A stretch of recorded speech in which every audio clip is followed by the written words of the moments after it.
마음을 알아차리기가 어려우면 가슴의 느낌을 보십시오.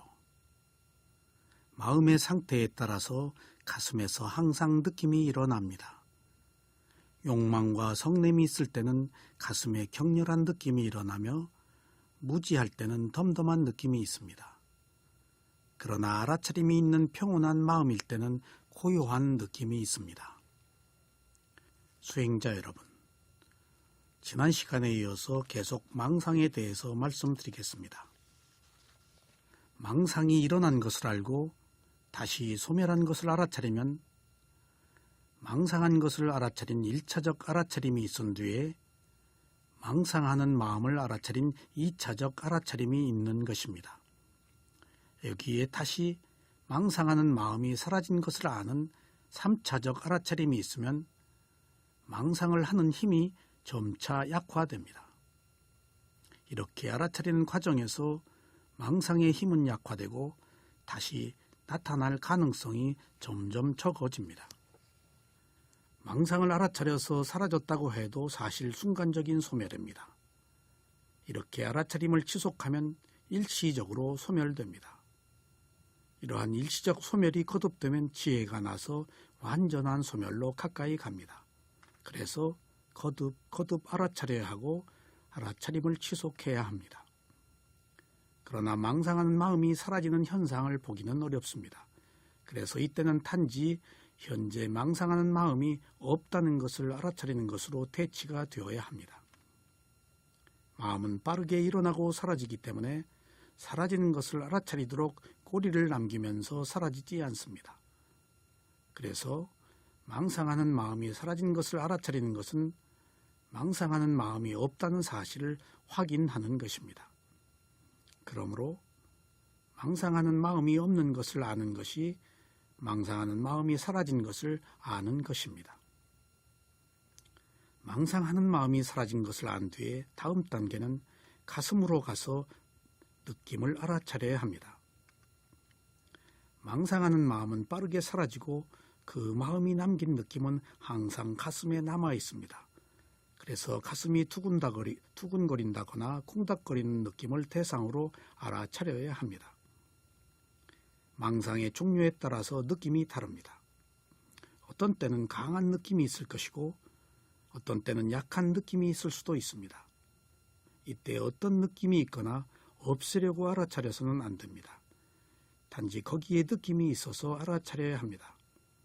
그래야 알아차린 목적을 성취할 수 있습니다.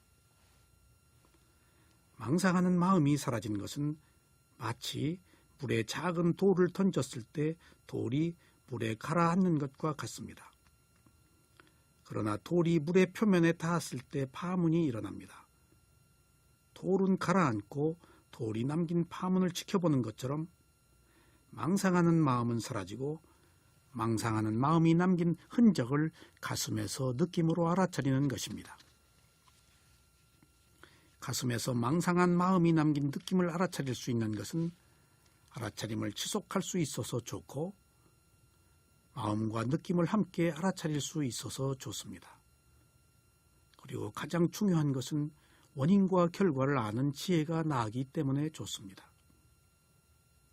어떤 마음이 일어날 때마다 가슴에 느낌이 있는 것을 알아차리면 마음을 원인으로 느낌이 일어난다고 아는 지혜가 생깁니다.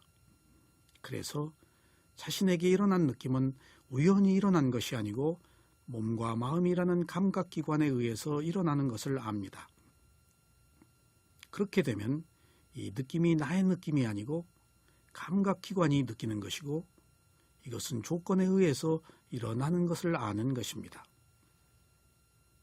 가령 어떤 일이나 어떤 사람으로 인해서 평생을 괴로움을 안고 살아야 하는 경우가 있다고 가정해 보겠습니다. 이 일로 평생을 자신을 자책하거나 후회하고 또는 그리워하면서 삽니다. 하지만 좋거나 싫은 일들이 모두 괴롭기는 마찬가지입니다. 이미 그 일은 사라졌지만 그 일을 기억하여 항상 현재로 가져와서 고통을 겪는 것이 우리들의 실상입니다. 그래서 진실은 실제하는 것에 있고 그 실제하는 것은 현재에 있다고 하는 것입니다. 과거나 미래는 실제하는 것이 아닙니다. 그것들은 이미 지나갔으며 아직 오지 않은 것들입니다. 오직 현재만이 실제하는 것입니다. 이러한 실제 속에서만 지혜가 납니다. 그래서 과거나 미래로 갈 것이 아니고 가슴에서 실제하는 느낌을 알아차려야 합니다. 그 순간을 경험한 몸과 마음은 그 순간에 사라졌지만 단지 기억 속에 있는 것을 현재로 가져와서 재현한다는 것은 분명하게 어리석은 일입니다. 그러나 누구나 이렇게 살아왔기 때문에 이것을 알아도 이 힘으로부터 벗어나기 어렵습니다. 그래서 우리가 사는 것이 과보로 사는 것이지 자기가 사는 것이 아니라고 말하기도 합니다. 그러므로 어떤 마음이 일어나서 사라진 뒤에 가슴의 느낌을 지속적으로 알아차리면 차츰 그런 마음을 갖지 않게 됩니다. 왜냐하면 가슴의 느낌이 싫기 때문입니다. 누구나 괴롭지 않기를 바라는데 그 방법을 몰라서 괴로움으로부터 벗어나지 못합니다. 그러나 마음을 알아차린 뒤에 가슴의 느낌을 계속 알아차렸을 때 두근거리고 콩닥거리고 감당하기 벅찬 느낌을 알아차리게 되면 그 느낌으로부터 벗어나고 싶은 마음이 일어날 것입니다. 그래서 자연스럽게 괴로운 그런 생각을 하지 않게 됩니다. 이것이 바로 수행의 지혜입니다. 그렇기 때문에 가슴의 느낌은 없애려고 해서는 안 됩니다. 없애려고 해도 없어지지 않지만 그냥 있는 그대로의 느낌을 지켜보면 이런 이익이 생깁니다. 수행자는 어떤 괴로움이나 피하려고 해서는 안 됩니다. 피하려고 하면 괴로움이 더 커지지만 있는 그대로 지켜보면 하나의 알아차릴 대상일 뿐입니다. 괴로움이 알아차릴 대상이 되면 그 순간에 괴로움이 사라집니다. 그래서 수행자는 바보처럼 단순하게 계속해서 알아차려야 합니다.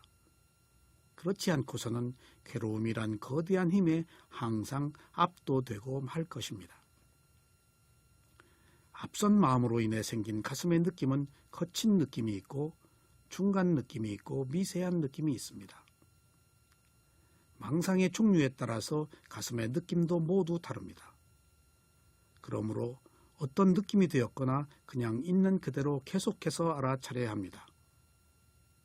잠시 느낌을 알아차리고 그만두어서는 안 됩니다. 느낌을 없애기 위해서 알아차리는 것이 아니고 단지 느낌이 있기 때문에 알아차려야 합니다. 이렇게 대상에 반응하지 않는 마음을 가질 때라야 비로소 고요함을 얻습니다. 수행자가 망상을 한 뒤에 망상한 마음을 빨리 알아차리면 가슴에서 일어난 느낌이 크지 않습니다. 그러나 얼마간 망상을 한 뒤에 가슴의 느낌을 알아차릴 때는 느낌이 강합니다. 이때 대상의 일정 부분 반응했기 때문인 것입니다. 이런 때는 거친 느낌을 알아차려야 하며 반응이 크지 않을 때는 미세한 느낌을 알아차리거나 덤덤한 느낌을 알아차리면 됩니다. 만약 느낌이 없을 때는 덤덤한 느낌을 알아차려야 하며 없는 느낌을 찾아서는 안 됩니다. 수행자는 단지 있는 느낌을 알아차려야 합니다. 느낌은 특별한 것이 아닙니다. 그냥 있는 그대로의 상태의 느낌을 느껴야 합니다. 가슴에 답답한 느낌이 있을 때는 사실 무거운 느낌이 있는 것입니다. 이때 답답한 것은 마음입니다. 갑갑하거나 답답한 마음이 있을 때는 가슴에 무거운 느낌이 있습니다. 기분이 좋을 때도 가슴을 지켜보면 가벼운 느낌이 있을 것입니다. 이때 가벼운 느낌도 무거운 느낌과 똑같이 알아차려야 할 대상입니다. 그래서 괴로울 때는 가슴에서 콩닥거리거나 무거운 느낌을 알아차려야 하며 즐거울 때도 가슴에서 가벼운 느낌을 알아차려야 합니다. 가슴은 느낌의 포구입니다. 여러 가지 형태의 느낌이 있을 뿐만 아니라 맥박이 있고 호흡도 함께 있습니다. 그러나 느낌을 알아차리기 위해서 반드시 가슴을 겨냥하지 않아도 됩니다. 가슴은 단지 느낌이 강한 곳이라서 주목하는 것입니다. 수행자에 따라서 머리에서 강한 느낌이 일어날 경우에는 머리를 대상으로 알아차려도 됩니다. 가슴에 강한 느낌과 호흡과 맥박이 함께 있을 때는 강한 것을 대상으로 알아차려야 합니다. 어떤 경우에는 호흡과 함께 격렬한 느낌이 함께 있을 수도 있습니다. 이때는 호흡을 알아차리면서 느낌을 함께 알아차려야 합니다. 사실은 호흡도 느낌입니다. 느낌이 차츰 미세해지면 맥박이 드러나기도 합니다. 그러면 이때는 맥박을 대상으로 알아차려야 합니다. 거친 느낌보다는 맥박이 미세하여 고요할 때 맥박이 나타납니다. 맥박은 가슴에만 있는 것이 아니고 전신에 있으므로 맥박을 알아차릴 때는 꼭 가슴이 아니어도 좋습니다. 사실 위파사나 수행에서 반드시 대상이 있어야 하지만 어떤 대상인가는 그렇게 중요하지 않습니다.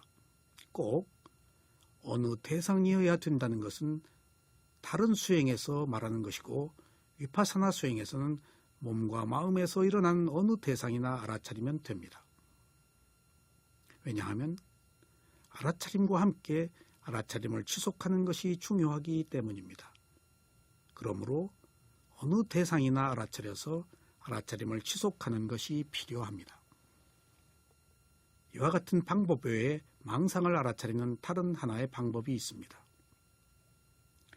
망상이 지나쳐서 도저히 알아차림으로 제어가 되지 않을 때는 알아차릴 대상을 망상하는 마음에 고정합니다. 그래서 망상을 할 때 먼저 망상하는 것을 알아차린 뒤에 망상하는 마음을 계속해서 대상으로 알아차립니다. 이때는 망상을 하지 않더라도 계속해서 어떤 망상이 일어난지를 지켜보는 것입니다. 이것은 6가지 감각기관의 문 중에서 의문에 마음을 고정하는 것입니다. 이처럼 마음의 문에 알아차리는 마음을 고정하여 어떤 생각이 일어날 때마다 알아차리는 방법이 있습니다. 이것은 마치 닭이 구멍에서 나오는 먹이를 나올 때마다 정확하게 부리로 쪼는 것과 같습니다. 그래서 망상하는 것을 계속 지켜보고 있다가 망상이 일어날 때마다 알아차리는 것입니다. 그러면 망상이 계속해서 일어나지 않습니다. 누구나 망상 없이는 수행을 할 수가 없습니다. 그래서 망상을 동반자로 삼아 알아차려야 합니다. 어느 땐가 집중의 힘이 커지면 망상이 없는 고요함 속에서 수행을 할 수가 있습니다. 그때까지는 망상이 수행의 반려자입니다. 어떤 경우에는 망상을 했기 때문에 오히려 알아차림을 시작할 수도 있습니다. 이러한 방법 외에 예외적인 방법이 있습니다.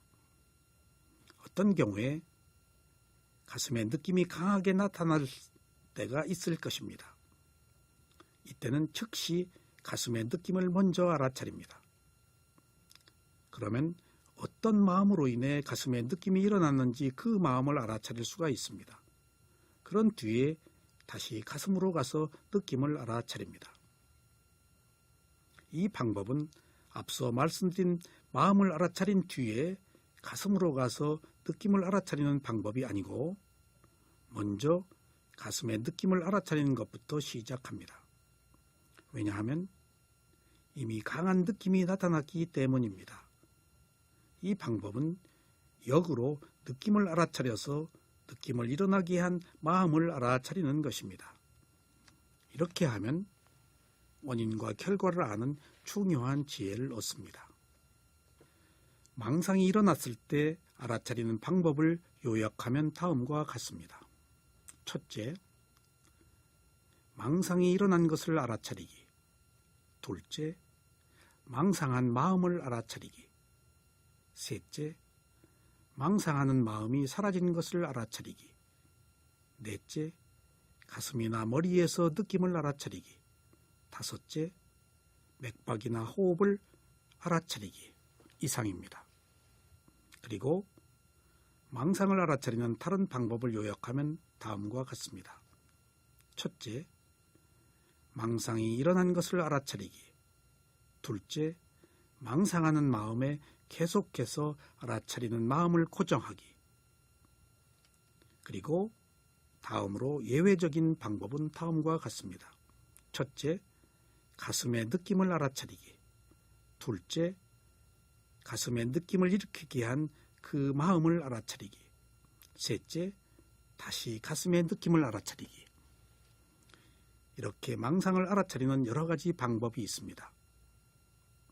지금까지 망상이 일어날 때 어떻게 알아차릴 것인가에 관해서 말씀을 드렸습니다.